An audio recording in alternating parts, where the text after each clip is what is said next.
thank you for having me back. I was supposed to be here in February and came down with a horrible case of laryngitis, and I was so bummed because I love the League of Women Voters and I wanted to be here so badly. So thank you, Carol Ann, for inviting me back again. And I just want to share that your voter guides have been amazing. My husband and I have relied on those so heavily since moving to New Mexico to really get informed on the issues and the candidates. And so I'm really pleased to be here because you all are in such a wonderful position to know what the candidates and our elected officials are, what their issues, what the standpoint is on issues, and communicating that to the community. And so I'm really happy to be here and share about JJAB and all the wonderful things we're doing in the community. So just to go through here, a very brief agenda. We're going to go over a quick overview in our history. We'll give a shout out to our board of directors, one of whom is here in the audience with us today. We're going to talk about JJAB's direct service programs, which we fund and run about 5 direct service programs, although we offer a lot more programs than our direct services. We'll be moving into our partner programs and our special projects, and then there will be an opportunity for anyone to ask questions. Please, during the presentation, if anyone has a question, just holler it out. Like, I'm happy to be here and to talk about anything, answer any questions that you all have. So just a brief overview of who we are. JJAB, our mission is to provide resources to the youth and families in the community to build resiliency. So that's really all about who we are. We fund about 15 programs for youth and their families here.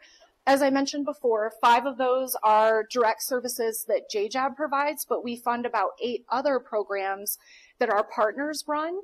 So we just we fund those programs and we receive their reporting, but they're really responsible for running those programs because they understand them and they know the need in the community. And so we have our spokesmodels here. I have 2 of my staff members looking very beautiful at one of our outreach events with our prize wheel that all the kids were excited to spin because they spin the wheel and then they get a little giveaway, and it's really exciting for them. And we want them coming over and talking to us and knowing who we are so that if they need our services in the future, they've already seen a friendly face. So a little bit about our history. Many of you may not know that we're in our 20th year of providing services to the Los Alamos community.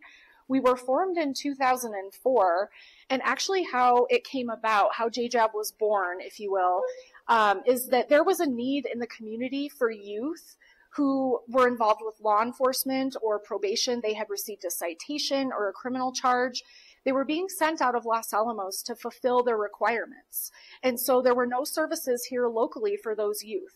And so how JJAB came to be was County Council and the Los Alamos Public Schools came together. They created a joint resolution that said we need local services to serve our youth and let them successfully exit the judicial system. So that's kind of how we came to be. And then we obtained our 501c3 status in 2007. And our largest program, so JJAB over the years has funded several programs, and we're always in this process of assessing how effective they are. Do we need to, create new programs? Do we need to sunset programs that maybe aren't as effective? But our largest program that I'll talk about in a minute, our resource specialist program, we now have 6 full-time resource specialists and a program manager that oversees it. But it started in 2012 with one lone RS who basically worked out of her car. Like, she didn't have a lot of office space. Like, she took her case files with her and she was all over in this community. And now we've grown, 12 years later to have this full-time professional staff all supervised to make sure that the level of services we're providing are exceptional. And as I mentioned before, we fund and manage about 15 programs. So I just want to give a shout out to our board, one of whom is here today. So Elizabeth Allen is in the back and she's the chair of JJAB's board. We could never be doing all the amazing work we're doing in the community and reaching all the youth we are without the support of our board. And so you'll see here that we have a board comprised of many members with various expertise, with a lot of experience in this community, various diverse talents, and so I'm really, really proud of our board. What I also want to call out, you'll see on our list here, we have youth liaisons that sit on our board. And their job is to, we never want to be the organization that's providing services for youth without getting their input on what the issues are, on what they need.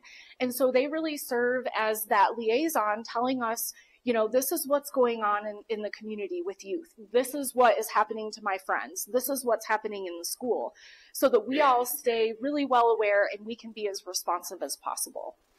And then we also have some liaisons. We have a liaison on the county council that comes and communicates information from council to us, and then in turn provides information about JJAB to county council and advocates for us. I know Jessica Strong was here maybe last month, and she sits on our board as a liaison to really make sure that we're understanding what county council is or what social services is doing. And we have a really close working relationship to make sure that we're really collaborating to, meet the needs of the whole community and the youth here. So I'm going to give a brief overview of all of our direct service programs and talk about them and just share with you kind of what they're all about. So the first program I want to talk about, which is our largest program, is our Resource Specialist program. And in this program, youth between the ages of 5 and 18 that live or attend school in Los Alamos County are eligible for this program. And what it is it's personalized case management services that we provide based on what the family needs. So referrals can come from anywhere. So anyone in the community can make a referral for a youth to receive services in our RS program. And it could be for any need. But we frequently see the most referrals come from the public schools. We have a very good working relationship with all the school counselors at every school site. And when they might make a referral is when they notice that a student is struggling in some way and that they maybe could use some support outside of the school setting. So some examples of that could be, with the pandemic, maybe youth are struggling with depression or anxiety. I mean, we've all come out of this pandemic and all of us are trying to figure out how to reconnect in the world, and our mental health has maybe suffered a little bit. So maybe youth are suffering from depression or anxiety, and maybe they need a referral to a therapist to work through that and get some support. It could be that a family is struggling with basic needs. So maybe a youth comes in the winter and maybe they just don't have appropriate clothing that fits them. And that would be a great referral to us because we can help them get connected, get all the supplies they need to keep them warm and engaged in the winter. And so referrals could be for truancy. It could be, maybe a youth is going through teen court and they just need some help getting their sanctions met successfully and getting out of the legal system, because that's what we want, right, is for all of them to meet their obligations and successfully exit the judicial system. So really, it's all about what that family needs. And what we do is when we receive that referral, we sit with the parents and we do an intake with them where we're really highlighting the family's strengths, we're naming those, and we're looking for those areas where they could use support. And then after we do that, we meet with the youth. Because sometimes youth and parent needs or thoughts about what the family might need could be different, right? So we're sitting with that youth individually and asking, what support could you use? How can we walk alongside you? And so then after we do all of that, we create a case plan. And basically, what we do is we prioritize with the family, and it is really important to us that the family is leading that process and they're telling us what they need, and we're responsive and getting them connected to whatever services they need connections to. So in the instance of, maybe a youth needs therapy and that's the primary goal, we'll make that connection. And then we're not the kind of organization that will ever give a family a list and say, here's 6 therapists and good luck, call me when you get connected. That's not at all what we're about.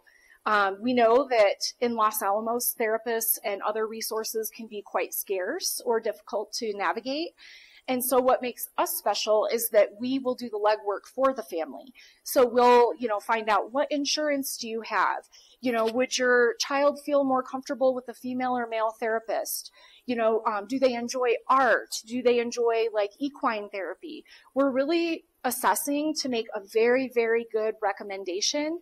And then we've called that therapist, we've found out they have availability and when, and then we make that referral, right? And then after that happens, we circle back with the family, and we're always in this process of reassessing, because as we build trust with a family, maybe new needs arise. So frequently families are not always comfortable sharing that maybe they're struggling financially at the beginning. But as they see that we follow through on those referrals for them, then they realize, oh, we can share this, and maybe there are resources. And Lynn's in the audience with us today. We have a wonderful working relationship with LA Cares, and we've made that referral many times for families in need of food assistance or rental assistance. So it's just all about assessing what the family needs, and we can be with them as long as they need us. So some families we work with, maybe all they need is a simple referral to therapy. Their kiddo gets connected and it's going great, and they don't need anything else from us. That's great. We close the case. We let them know you can always call us if you need us in the future. All the way up to those families that maybe have multiple complex needs. Maybe they're facing eviction. Maybe there's domestic violence in the home and we're trying to get them supports.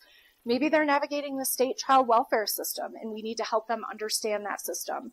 And, some families we've been with upwards of a year or more. So it really is all tailored to the family and what they need. And again, the criteria is very simple. We don't charge insurance. All of our services are free. So the only eligibility criteria is that, and I indicated up here, so normally it's between 5 and 18, but we actually got a grant from the Dell Foundation. We're now able to provide the same case management services for birth to age 5. So it's actually now birth to age 5 that we can serve, and they must live or attend school in Los Alamos County, and homeschoolers are also eligible for our services. And you can see our beautiful model up here, Siri Anand. This is her at a hawk hangout with a student, teaching them how to roller skate, hanging out with the kids. So just some information on the numbers here. So in fiscal year 23, we served 197 youth. That does not include family members that also benefited from our services, because especially when we work with elementary students, inextricably the parents are linked, and maybe the parents need services as well, or other family members. So we provide that. And so the reach may be a lot farther than 197, but that's just the number of youth cases we had. Our RS team made 925 referrals to services in fiscal year 23. In the top 5 service referrals you can see here, the first is actually financial supports, which for many is surprising in our community, because I feel there's a level of stigma that families have, or that they experience when they're coming forward and admitting that maybe they're struggling financially. But we're filling that gap and we're helping them meet that need. The next is mental health support. So getting those kiddos connected to therapists if they need that. School supports. So school supports would be when we're working collaboratively with the school counselors to make sure that all of the needs are being met, and we're doing that seamless case collaboration, right? So we're making sure that youth is succeeding in school, and we're providing what they need outside of school so that they can come in and be successful. And then the after school supports and food supports. So here's some feedback from some of the families that have experienced our services, and we're really proud. We look at every single survey we get. At the end of every case, we give the youth a survey if they're in middle school or high school, and in every case, we give the parents a survey. And frequently we receive about maybe between 30 and 50 surveys per quarter. And I read the comments on every single one, because it's very important to me that we're always in this process of continuously improving our services. So next, I'm going to touch on our One Circle program, which maybe many of you have heard. So this program provides structured support groups for youth in the school setting. So this is where our collaboration with LAPS comes in really handy, because through their support, we are actually able to hold these groups in the school during the lunch hour for the kids. So our facilitators come in, they're trained on the evidence-based One Circle curricula, and they come in and they have lunch for the kids and snacks, and sometimes they do crafts, and they follow this really wonderful evidence-based curricula to get the youth talking about issues that are really important to them. So some of the things that I've heard that they've covered are healthy relationships, body image, making sure to touch on family relationships, bullying, all those really big issues for youth that sometimes they feel, you know, not as able to talk about in other settings. And we really create that safe space for them through those sessions to talk about issues that are important. And so typically, we will hold groups in the fall and spring semester in the public schools, and we're in pretty much all the schools. And then the youth between 10 and 18 are the ones that we're kind of targeting for this program. So really, like 5th and 6th grade up through high school is what we're looking for. And I'm really excited to share, we had a brand new One Circle group start this past spring. It's a mother-daughter group, and I'm so excited about this. We're holding it at Family Strengths Network. We have 4 mothers and their daughters that are coming and doing this beautiful curricula, learning how to communicate better, learning how to be open with one another. There's all kinds of activities. It's really beautiful, and I'm so excited for it to continue. And then just some more numbers about One Circle. So last year, 131 youth engaged in 19 groups. So I think, and we're actually seeing even more youth engaged this year. We're really working collaboratively to make sure that anyone who wants this program that we can meet that demand in the community. So another direct service program that we offer is our restorative justice program. In this program, we work with Judge Ellen a lot on, and we receive referrals from teen court. And this would be for any youth that maybe has received a criminal citation. And so the idea is that once they're cited, the restorative justice program allows them to come together with their community and with their parents and with people that actually have a stake in this community, and to acknowledge what they've done wrong and to make amends for whatever has happened that caused that citation. So these conferences are actually extremely powerful. We have a staff member who facilitates the conferences, and she does a lot of prep work with all of the participants to make sure they understand what's going to happen. The conferences are scripted, and they're very tailored to, you know, what actually has happened with that youth, and really getting them to, you know, and it's hard for youth when they're sitting in that conference with a group of adults and having to take accountability for something that they've done wrong, right? And so we really try to make that a supportive environment, and we really try to tailor those conferences to be just all about them and to support them.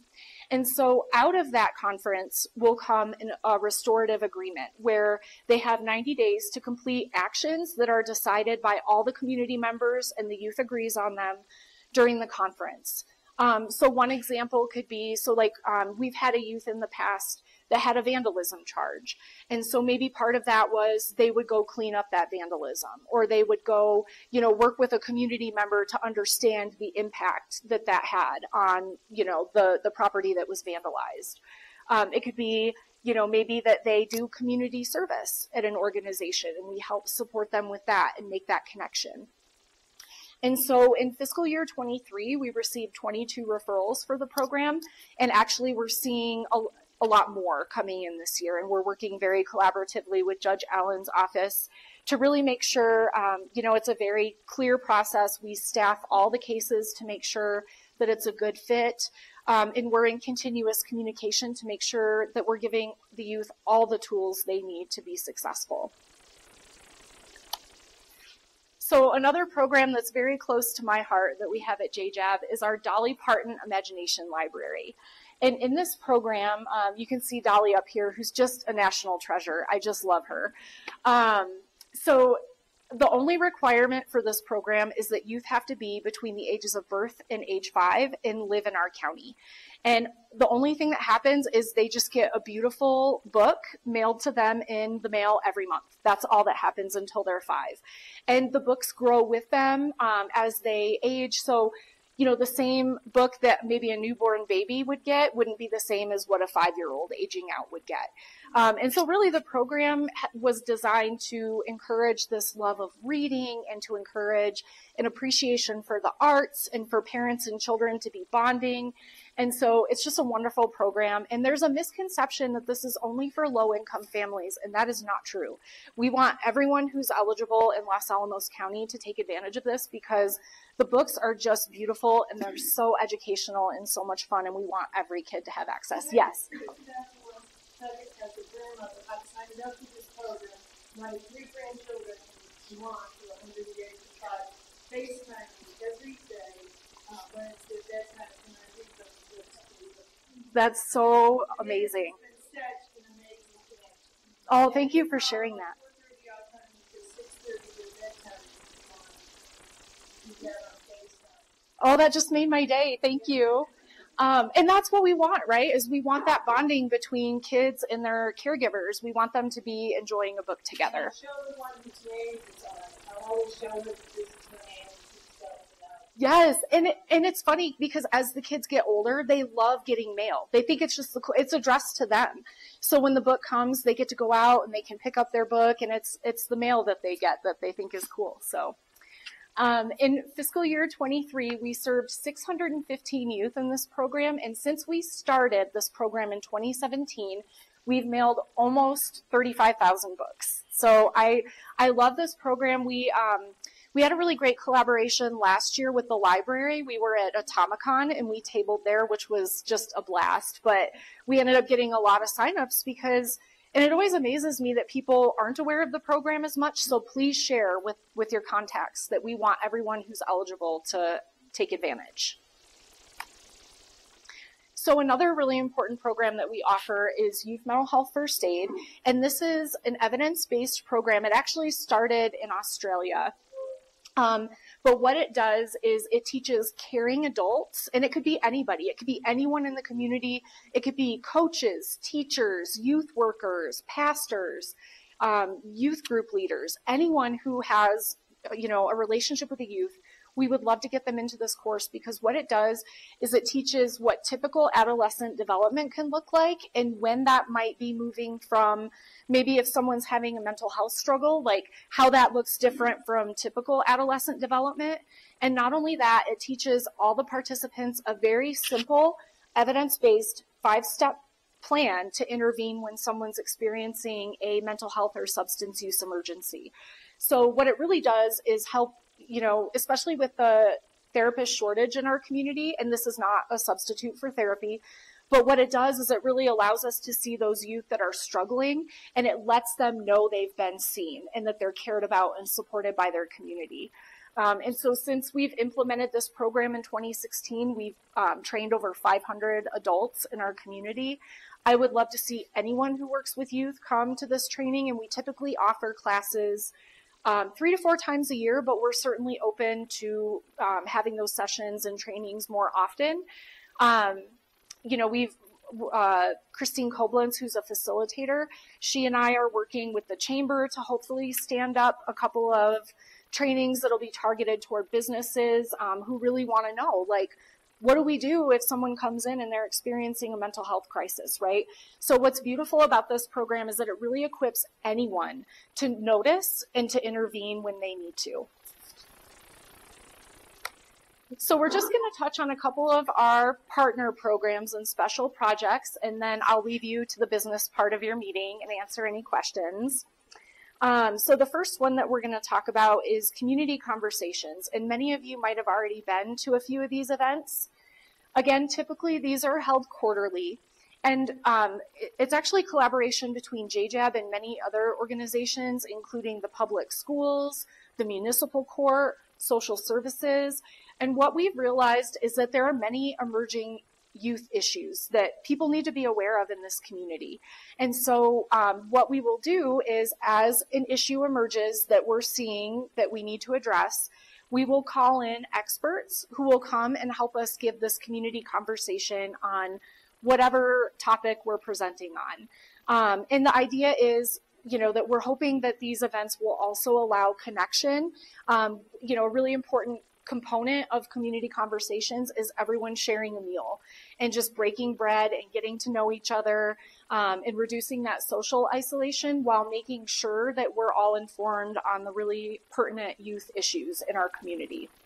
And so we've kind of come up with a formula for community conversations, and that's that we want experts to provide factual information in a trauma-informed way, and making sure that whatever we're presenting about is the catalyst for positive change in our community.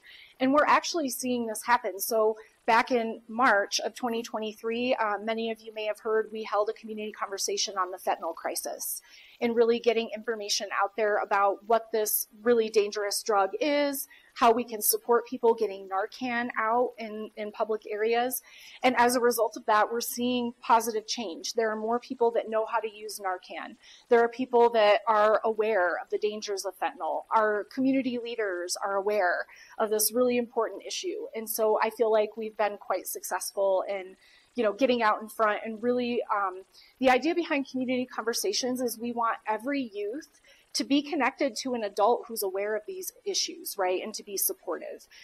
So we're really excited about this series and more topics. We actually just did an event last week.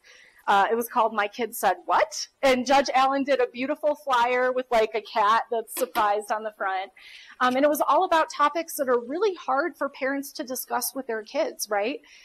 Things like maybe they're coming home and saying that their friends are self-harming, and many parents don't know what to do about that, or maybe sex, or maybe if they hear their youth saying derogatory things about another child or bullying another child.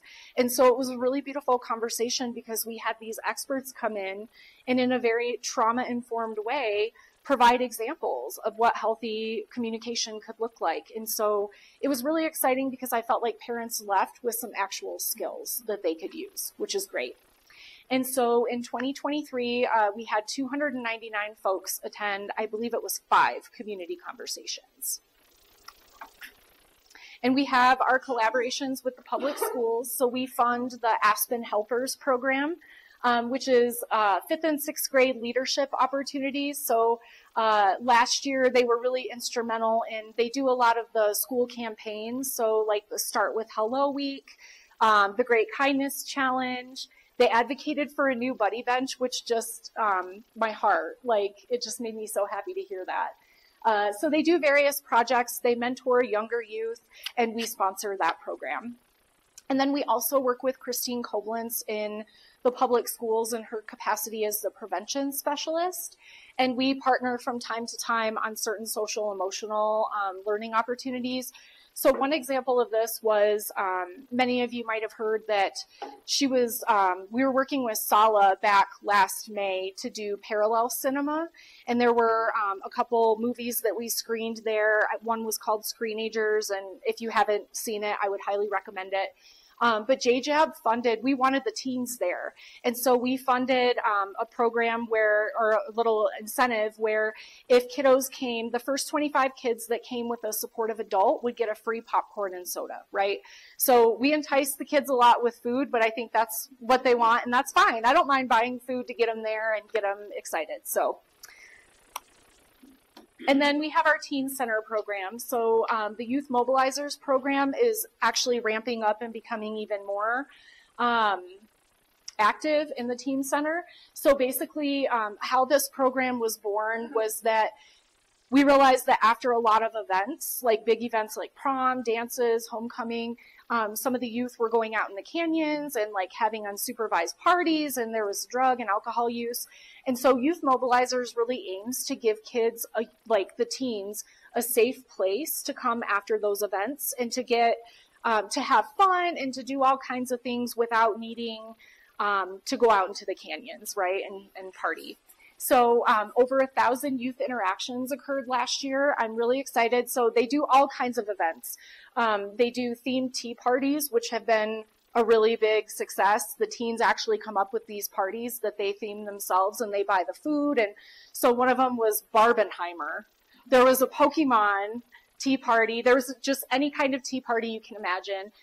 They do laser tag. They have game nights, cooking classes. So one of the classes, it was interesting.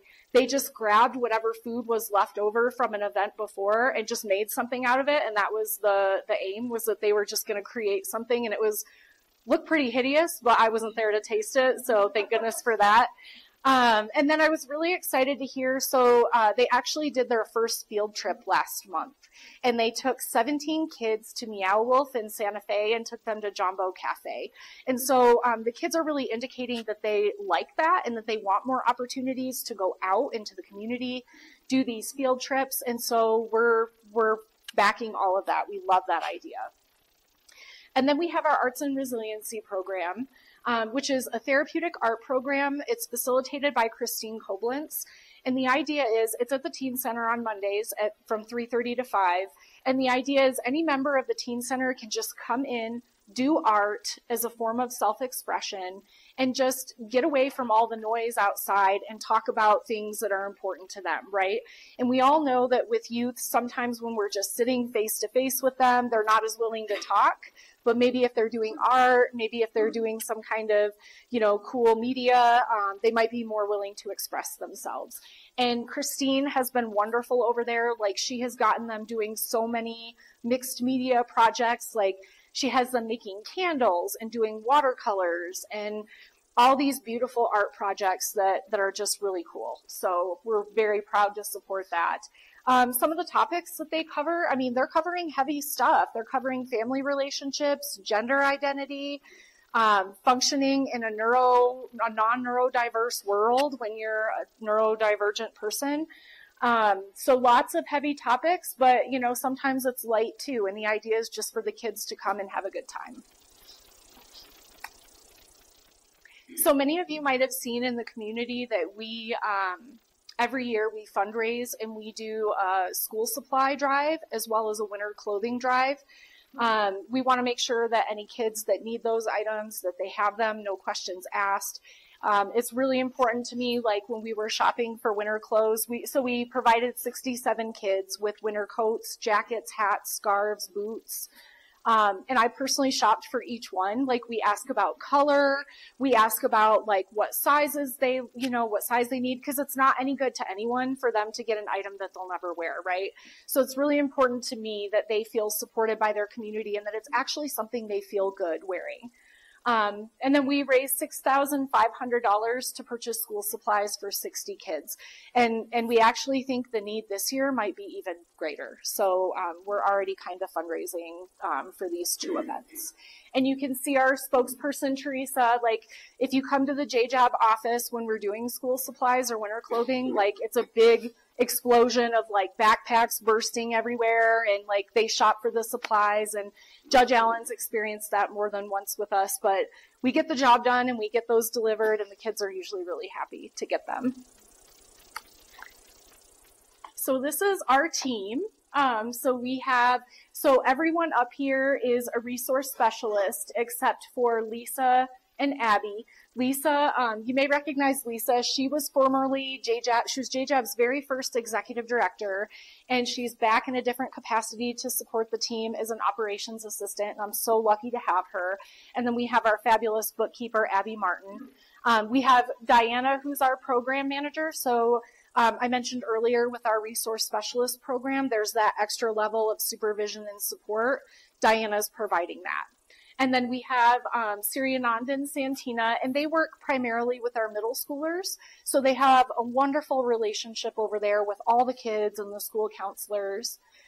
We have Jennifer, who is our elementary resource specialist, and she's actually our One Circle coordinator, and she's doing a fabulous job of getting that program out to the community.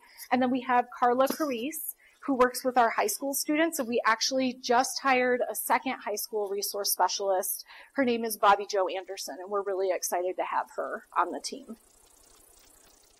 And so we've been here for 20 years. We're really excited to continue this awesome work in the community. We want to be here for at least 20 more. We're really, really excited to share about the programs we have to offer. And with that, I would invite any questions and share our contact info. Yes. Where do you listen for For the resource specialist program. So they come primarily from the high school or from the schools, like school counselors, but we can receive them, we've received them from teen court, from other community providers, from families themselves. Actually, we're seeing a really big increase in parents contacting us on their own, just saying, I've heard about the services you offer and I really want to engage in those. So they can come from anywhere, but primarily our largest source is the schools. Yes.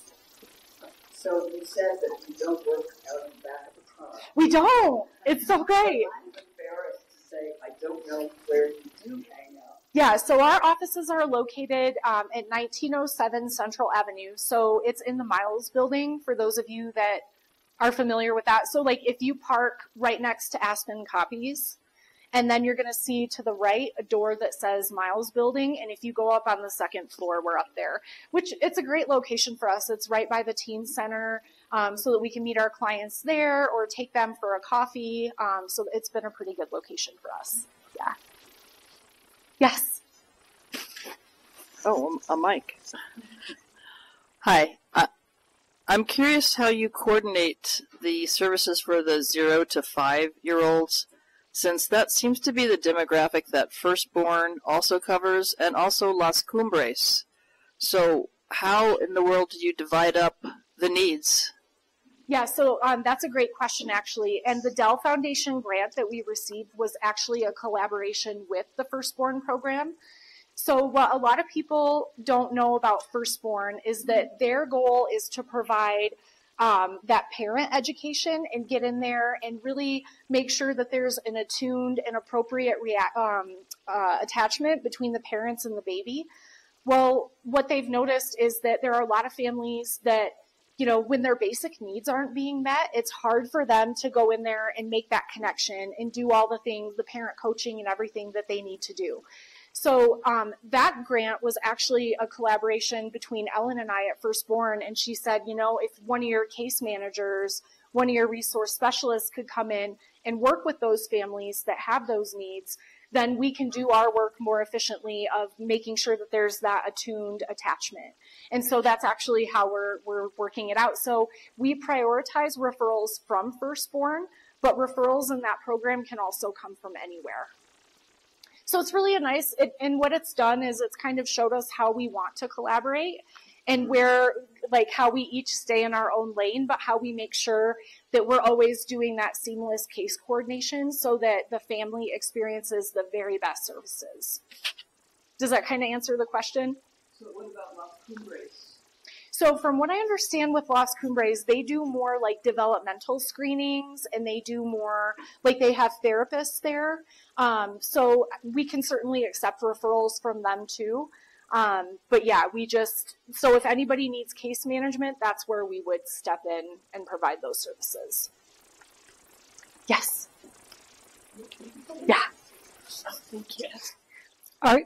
I know that the automated referral system that they're using in Santa Fe is coming to Los Alamos. Are you guys going to be a part of that? Yes. And I've forgotten what the name of it is. Unite Us. Unite Us, yes. Yeah. I'm actually getting on a call at 2 o'clock to learn more about that today. So we're really hoping that will help all of us to refer better to one another. Sometimes I feel like so it's a strength that we have as many wonderful providers in the community as we do, but I feel like sometimes follow-up is hard because we're all very busy, and we're really hoping that it'll be more seamless this way, both referrals to us and referrals to other providers. Yeah. Yes? Is there a need to seek services without parental knowledge? Yes. So in New Mexico, at age 14, youth are able to consent for their own medical and mental health care. For JJAB, because of the nature of what we do and how it's inextricably linked with the parents, we do require that anyone under the age of 18, that we have parental permission to work with them. So ours is a little bit different, but in the state of New Mexico, youth can consent for services at 14.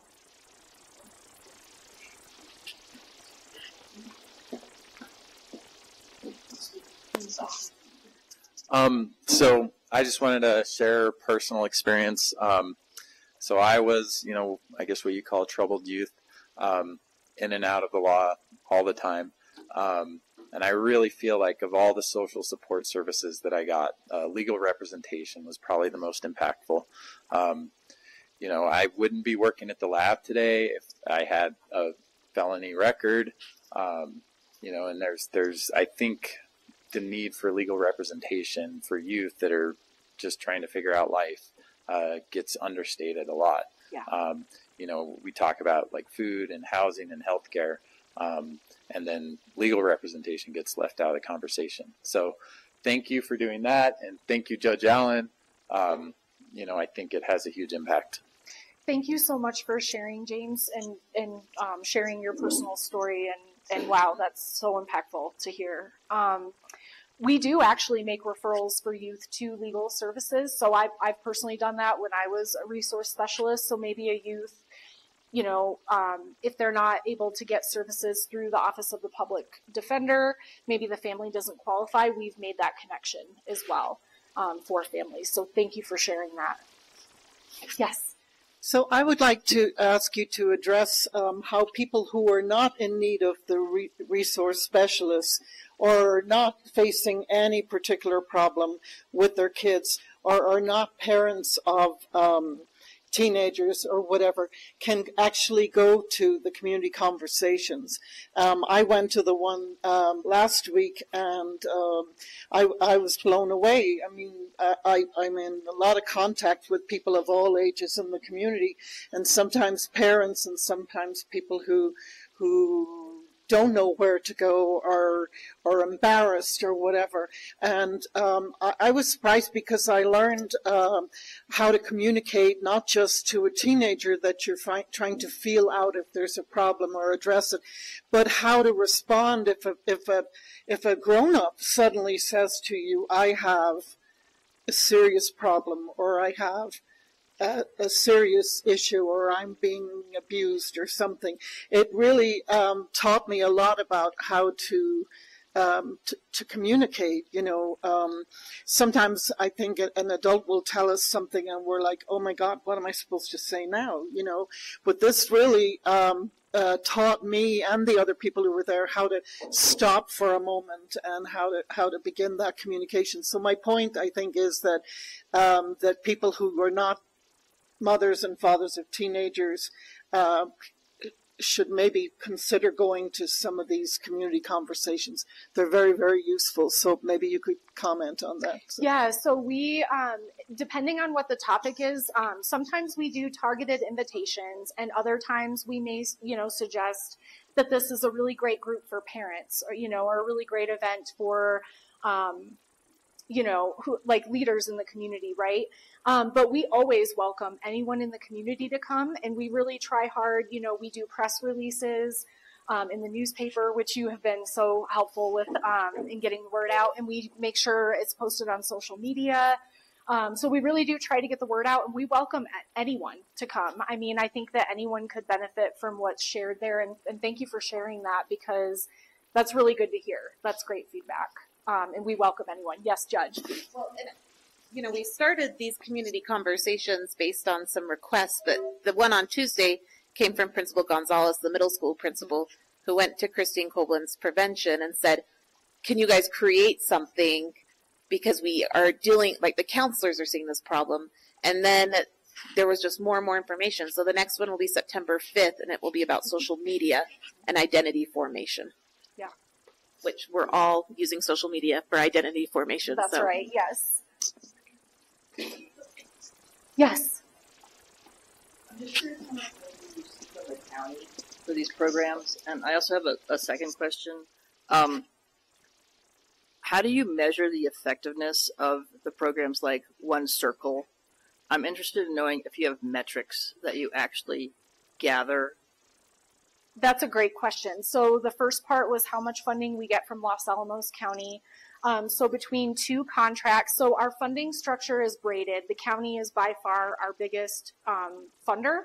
And so we get about $500,000 split between two contracts every year. And then we're also funded by New Mexico CYFD. So they're kind of our funder. They don't fund us as much as the county, but we do receive funding from them. And then our youth mental health first aid program that I mentioned, that's funded through another small grant source. So really the county is our biggest funder. And to your second question about, looking at the effectiveness of programs, which I could nerd out on data all day, but I won't. We do have a survey, a youth survey that we give every youth that completes the One Circle program to ask them questions like, as a result of this program, do you feel better about yourself? Were you treated with respect? Has your, school performance improved? Have your family relationships improved? And we're actually asking the youth to give us feedback on that. And then I look at every single one of those surveys and we kind of synthesize that. And we always are in this process of continuous quality improvement, right? How can we make our programs better? The One Circle Foundation also has a tool for measuring the effectiveness of the programs that we'll be using this fall. So that's a great question. Thank you. Any other questions? Well, thank you all so much for having me.